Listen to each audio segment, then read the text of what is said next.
Hello guys, நம்மளுடைய சேனல்ல collector office மூலம் பார்த்தீங்கன்னா உங்களுக்கு வேலை வாய்ப்பு பார்த்தீங்கன்னா கொண்டு வந்துருக்குங்க. ஸோ இந்த வேலை வாய்ப்புக்கு 18,500 ரூபா உங்களுக்கு சம்பளமா பார்த்தீங்கன்னா ப்ரொவைட் பண்றாங்க. ஸோ இந்த ஜாப்க்கு டிகிரி படிச்சிருந்தா போதுங்க, நீங்க ஆஃப்லைன்ல தான் விண்ணப்பிக்கன்னு சொல்லி பார்த்தீங்கன்னா கொடுத்துருக்காங்க. ஸோ இந்த வாய்ப்புக்கு பார்த்தீங்கன்னா 42 வயசு உள்ள இருக்குன்னு சொல்லியிருக்காங்க. 42 வயதுக்கு மேல போனா நீங்க நாட் எலிஜிபிள்னு சொல்லிட்டாங்க. ஸோ இது பார்த்தீங்கன்னா ஒரு அரசு வேலைங்க. இந்த அரசு வேலைக்கு பார்த்தீங்கன்னா விண்ணப்பம் உடனடியாக செய்யுங்க. இது பார்த்தீங்கன்னா கலெக்டர் ஆபீஸ் மூலங்கும் போது நம்மளுடைய தமிழக முதலமைச்சர் சேவை மையத்தில் தான் உங்களுக்கு வந்திருக்குதுங்க. இந்த வாய்ப்பு கிடைச்சுன்னா உங்களுக்கு ரொம்ப ரொம்ப பார்த்தீங்கன்னா லக்குன்னு சொல்லலாம். அதே மாதிரி இந்த ஜாப்க்கு பார்த்தீங்கன்னா முழுக்க முழுக்க பெண்கள் மட்டும் விண்ணப்பிக்கக்கூடிய வேலை வாய்ப்புங்க. அதை நல்லா நோட் பண்ணிக்கங்க. ஸோ இது மாதிரி பயனுள்ள தகவல்லாம் உங்களுக்காக கஷ்டப்பட்டு நம்ம பார்த்தீங்கன்னா கொண்டு வந்து சேர்த்துக்கிட்டு இருக்கிறோம். ஸோ அதுக்காக ஒரே ஒரு லைக் பண்ணிட்டு இப்ப வாங்க நம்ம விரிவா பார்க்கலாம். சோ உங்களுக்கான பத்திரிகை செய்தி இந்த மாதிரி தான் கொடுத்திருக்காங்க. இந்த பத்திரிகை செய்தி பாத்தீங்கன்னா எங்க வந்திருக்குதுன்னா திருச்சிராப்பள்ளி மாவட்டத்துக்கு தாங்க வந்திருக்கு. இந்த திருச்சிராப்பள்ளி மாவட்டத்துல மிஷன் வத்சல்யா திட்டம் பாத்தீங்கன்னா மத்திய அரசு மாநில அரசு சேர்ந்து பாத்தீங்கன்னா செயல்படுத்திட்டு இருக்கிறாங்க. சோ இந்த திட்டத்துக்கு தான் பாத்தீங்கன்னா அப்ளிகேஷன் ஃபார்ம் வரவேற்கப்படுதுன்னு சொல்லி கொடுத்திருக்காங்க. 1 இயர் தான் உங்களுக்கு பாத்தீங்கன்னா ஒப்பந்த அடிப்படையில் தான் இருக்கிறதா சொல்லி கொடுத்திருக்காங்க. சோ தற்போது தமிழகத்துல பாத்தீங்கன்னா முன்னாள் முதல்வர் இருக்கும்போது இருந்து புது புது துறை உருவாக்கி புது புது வேலையெல்லாம் பார்த்தீங்கன்னா கொண்டு வந்திருக்காங்க. ஆனால் பார்த்தீங்கன்னா அது பர்மனன்ட் இல்லை, டெம்பரரி. அப்போதைக்கு பார்த்தீங்கன்னா கொண்டு வந்து செயல்படுத்திட்டு இருக்கிறாங்க.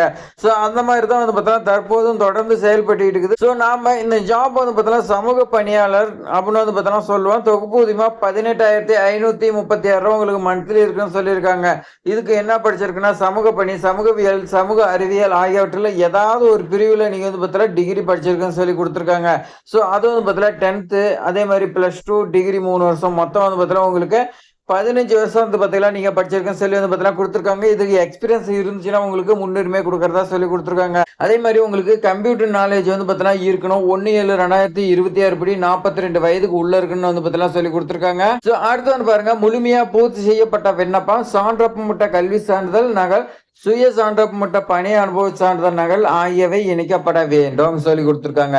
ஸோ நீங்க வைக்கக்கூடிய டாக்குமெண்ட் எல்லாத்துலயுமே செல்ஃப் அட்டஸ்டேட் பார்த்தீங்கன்னா பண்ணணும்னு சொல்லி பார்த்தீங்கன்னா கொடுத்துருக்காங்க. ஸோ இந்த ஜாபுக்கு விண்ணப்பிக்கிறதுக்கு விருப்பம் இருந்துச்சுன்னா அப்ளிகேஷன் ஃபார்ம் திருச்சிராப்பள்ளி மாவட்ட ஆட்சித்தலைவர் வெப்சைட்ல இருக்குது. அதை நீங்க பிரிண்ட் எடுத்துக்கலாம் சொல்லியிருக்காங்க. 4/7/2026 18/7/2026 மாலை 5:30 அவங்க கையில பார்த்தா இருக்குன்னு சொல்லி கொடுத்துருக்காங்க. ஸோ நீங்க நேர்லயும் கொண்டு போய் கொடுக்கலாம், இல்ல போஸ்ட்லயும் பார்த்தீங்கன்னா அனுப்பலாம் சொல்லியிருக்காங்க. எந்த அட்ரஸுக்குன்னு பார்த்தீங்கன்னா மாவட்ட குழந்தைகள் பாதுகாப்பு அலுவலர், மாவட்ட குழந்தைகள் பாதுகாப்பு அலகு, NE1 முதல் தளம், மெக்னால் ரோடு, காளையாரக்கா வளாகம், திருச்சிராப்பள்ளி மாவட்டம் 620001. அதே மாதிரி லேண்ட்லைன் நம்பர் கொடுத்துருக்காங்க. இந்த நம்பருக்கு நீங்க பார்த்தீங்கன்னா கால் பண்ணி கேட்டுக்கலாம்னு பார்த்தீங்கன்னா சொல்லி கொடுத்துருக்காங்க. ஸோ இது மாதிரி பார்த்தீங்கன்னா ரொம்ப ரொம்ப பார்த்தீங்கன்னா பயனுள்ள தகவலாம் நம்மளோட சேனல் தொடர்ந்து வந்துட்டு இருக்குது. நீங்க மிஸ் பண்ணக்கூடாதுன்னா சப்ஸ்கிரைப் பண்ணி உங்க ஃப்ரெண்ட்ஸ்க்கெல்லாம் ஷேர் பண்ணுங்க. தேங்க்ஸ் ஃபார் வாட்சிங்.